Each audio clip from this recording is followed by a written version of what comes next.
in ya muku sata, ya muku fashi, ya muku kaza, ya muku kaza, ya kamata ku gwamnati ta kama shi, ta daure shi, ta masa hukunci, a buga a jarida a faɗa wannan ya yi laifi kaza, an hukunta shi, mutane za su ji daɗi, har addu'a ake wa gwamnati. To amma ya muku sata, ya muku fashi, ya muku ta'addanci, kuma sai kuka gashi nan kuna ta zirga-zirga da shi, yana muku dariya. Wannan ta sa idan aka yi sata sai kaga mutane suna kashe ɓarawo, ko a kasuwa an yi sata mutanen ƙauye sai ga a ta jifan ɓarawo har a kashe shi, saboda cewa suke in ya je ma sako shi za a yi.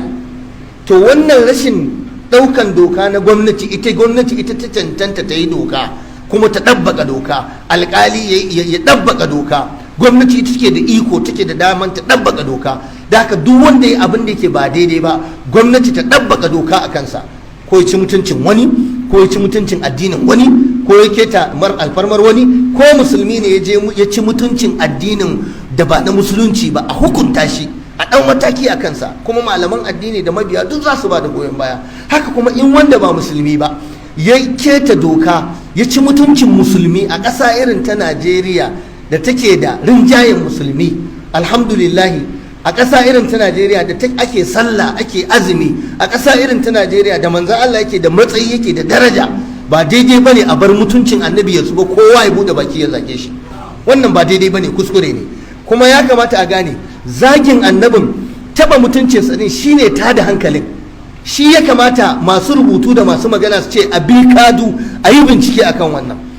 Wataƙila da ba a zage shi ba, da ba a ci mutuncinsa ba, to da ba a samu masu ɗaukan doka a hannun sun yi aiki da doka a hannunsu ba. Da haka a nan gurin abin da muke kira gare shi ne na hudu, don Allah duk waɗanda suke Allah ya ba su girma da matsayi, idan za su yi magana a ƙasa, to don Allah su rinka tunani suna balansin. Me balansin? A lura da wancan janibi, a lura da wancan janibi. Kullum mutum babba idan zai yi magana, to ya rinka neman shawaran mabiya kafin ya yi magana. Kar mutum ya zo ya yi magana da kansa zai zo ya goge ta, ya rasa yadda zai yi. A nutsu.